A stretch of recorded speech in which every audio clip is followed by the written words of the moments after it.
Minecraft has been out for over 16 years, and no one has ever known the dark secret behind the seemingly cute blocky game, until now. I would highly recommend you watch this video so you can understand better, but if you don't wanna, I'ma explain. If you already know the basic lore, skip to this part. Now, the world is getting invaded by these piglins, cause they messed up Nether, and the gods of Minecraft send these ancient builders to defeat the piglins. And they do it, but after winning the war, they start to become big and they start to harvest resources from the overworld, and yeah, they split into tribes, make mobs and build. Watch this if you wanna know it all. Back to the main video. So, as we all know, pottery has always been pretty damn important in our history. In Greece, for example, the vases would show many aspects of their everyday life. Pottery has always been helping historians understand the ancients better. And so, with that update, we got various shard designs which hints to multiple ancient cultures, meaning there wasn't only one single monolithic civilization. And that is when we first find out about the tribes that the ancients were split into. It also underwater temples link us to both fishermen and pirates, suggesting a diverse society with many trade practices. As cold ocean ruins reveal, there have been a pirate civilization too, which were robbing and stealing resources from other societies. The archaeological sites in the desert, however, suggest a dark turn for our ancients, which leads us closer to their eventual decline. Their temples, which always have a TNT trap when you try to get the chests, have always been a mystery. Although many things suggest that these people who built them were also the ones behind mine shafts, collecting resources and bringing them back to their base. We can also suspect that they have also been able to get to the Nether as the first ones to do so, as they have made a sherd which includes a potion. As we all know, to create a potion, we need the blaze powder, which we get in Nether. So, ancient builders experimented with Nether's resources, focusing on science and creating powerful tools. They eventually designed wither as a form of protection. Although they didn't expect it to turn so destructive, in the end they mostly lose life to their own creation. And as the survivors tried to get away, they eventually created a portal, which led them into the underground. Although it didn't save them, as that's where they first faced Warden, which led them to their complete doom. And now, let's get to the more interesting part. Sniffer, just like our new gosling, this creature is oddly cute. I suspect it doesn't seem at first like they would add a lot of value to the lore of ancients. But don't be fooled, they are more important than you think. With its cute looks sniffing around the seeds, it seems rather funny, but their history is rather sad as they almost went extinct until we have finally found their egg. I'm so glad we are able to hatch it, as these creatures are purely adorable. So, for those of you who don't know, the only way we can get this mob is by finding one of their eggs, which are buried in the sands in warm ocean ruins. Supposedly, this tribe, who focused mainly on fishing, would go to the lowest ocean levels, eventually thought their existence was ended in flooding. Here we can also find two other sherds, with one of them being called Snort Sherd, having an image of our Sniffer on it, which proves that Sniffer has really been an ancient creature, alive at the same time as the tribe that lived around the ocean. So now we know they coexisted, but Sniffers aren't really helpful in their main thing, which was fishing, so what would they need them for? So, as we know, Sniffers can smell out underground buried things and dig them. They can find flower seeds, including torch flower and such. Maybe that's not too much of a use, but that's not too bad.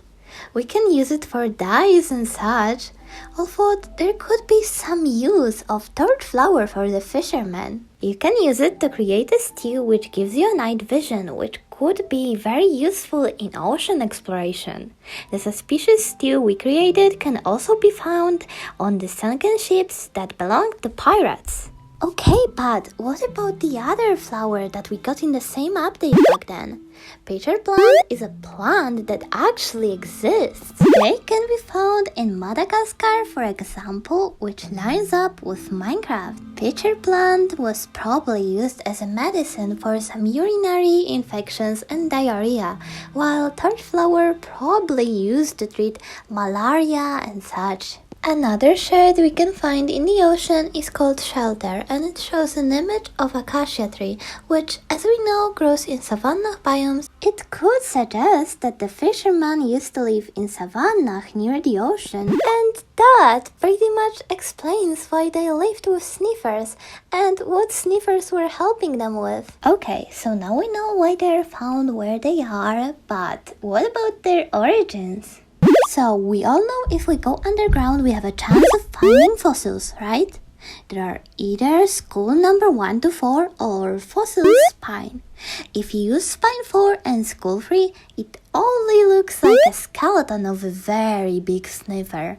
And we all know that sniffers ain't that big, but it's probably a result of domestication. Honestly, that would take a hell ton of time, but thing is, it did. Fishermen, the ones who caused ocean to rise, didn't happen in one day either.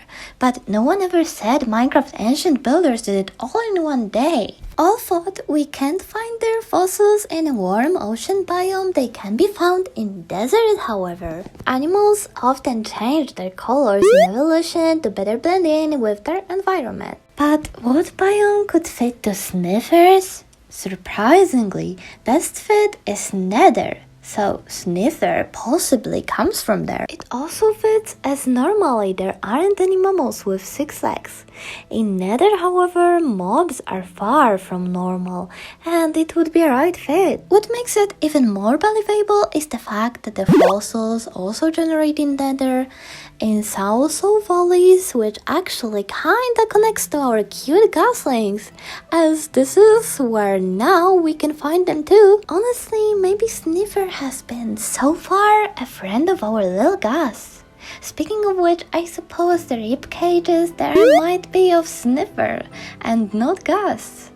So why, if we take a sniffer to Nether, they won't dig out any seeds? It seems like there simply aren't any in Nether. However, as we said in our previous videos about goslings, Nether wasn't always like that.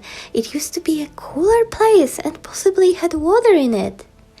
Going with that theory, there could have been plants growing in Nether too in past, meaning sniffers did have what to dig. However, as the temperature has been raised by piglings along with ancient builders, the Nether has turned unfriendly also for them, not only gas. As there were no more seeds, our sniffers starved, which would force them to find a new biome to survive. They could possibly blend in Crimson Forest, although there are piglins which would put them in danger of being hunted. In the end, they ended up in the Warped Forest, where striders lived, leaving no threat to sniffers. But that's not quite yet how they ended up in the overworld. So, when finally Desert Tribe entered Nether, they managed to lead them into the overworld and began selectively breeding them. Eventually, they noticed sniffers looking for something whenever they were digging in grass. After they dug unseen before seeds, everyone knew they will have a new use. There wasn't much grass in the desert, however, in the savanna around warm ocean biome, there was. So, sniffers were given by the Desert Tribe to the fishermen, allowing them to find more seeds. Eventually, tribe discovers medical and night vision factors of the flowers, which is very helpful for fishermen. They were now also able to heal, however, that didn't stop their doom. They drowned, and all left behind were few eggs buried in the sand that we found now.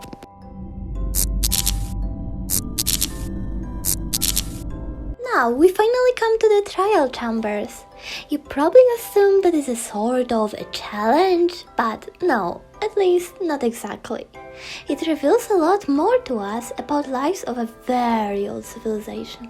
They weren't just hiding, they were preparing to fight back. So this update is called the Tricky Trials and it introduced us to the trial chambers. It contains a lot of spawners which keep spawning enemies until the end of the trial. It's a pretty good challenge. The chambers are filled with new mobs too, including bog and debris. And we also have enchantment sherds and armor trims, while also being introduced new weapons like wine charge and mace. But interesting thing is how deep underground we can find the trials, which obviously leads us to another connection with ancient builders. But well, how does it connect? And is there another group that ancient builders had alliance with? So why would ancient builders have something to do with creation of the trials?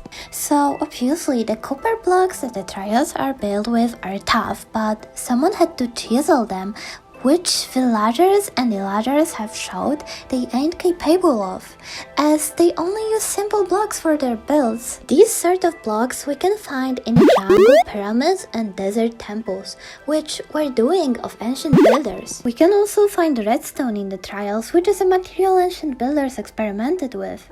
So these chambers had to exist before ancient builders fled to the end. We can see thought that they did go to the Nether. Diamond armors haven't been created yet, and they were using the gold one.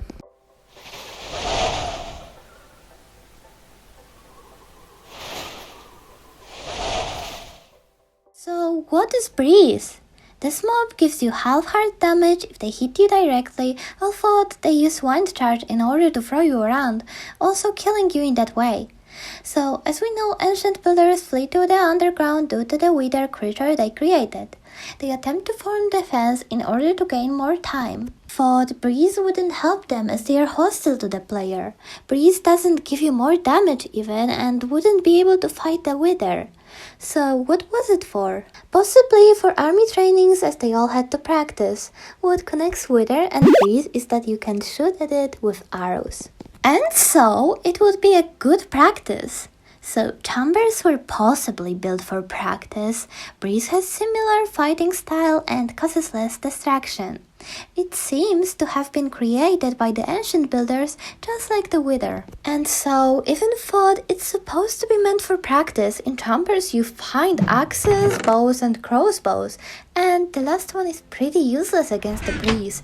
And before we didn't usually find crossbows in ancient builders' chests in the past. So why they suddenly appeared? Well, it turns out ancient builders weren't building the trials alone. So if you want a harder challenge, you can turn the next trial into ominous trial. It spawns harder mobs with more armor and such. Interesting fact is to start the harder trial, you gotta drink ominous bottles, which you get either for victory in trial chambers or when you kill illager captain. Instead of getting cursed, you get previously mentioned bottle. These potions had to originally be made by illagers, which means ancient builders had to have some sort of alliance with them. Going further with this, in ancient cities we can find a structure made out of dark oak, meaning illagers might have just helped them build the ancient cities too. While underground we can find a structure that oddly reminds me of the pillager towers. So they were all possibly trying to figure out how to defeat the wither. Illagers seem to have learned quite much from ancient builders, including how to fight. And that would explain the presence of the crossbows and axes. Illagers most likely helped with the breeze creation too. Ancient builders created another pottery shard too. It looks like an image of an axe, which is kind of a symbol of illagers, which gives us another reason to believe illagers were crucial to creating the trial. Although all of this didn't turn out to be enough, as last try they summoned the warden, which did kill the wither but also killed many ancient builders, causing them to get deeper into the ground. Villagers probably were waiting for a word from ancient builders, which never came cause obviously they were in big trouble, eventually not making it out alive. So that's the reason why illagers now attack us, as we remind them of ancient builders who disappeared without a word. It's as if they were all left by themselves to die. As we are finally coming to the end of our today's video, remember, at the end of the day, this is all just theory, but we did some research on other people's stories and combined it. Most of the help was videos of this guy Game Tourist, big up for him, so go check out his videos as he makes really great content. And his videos cleared a lot for me too. So make sure to leave a comment if you'd like to see more, and with that, peace out.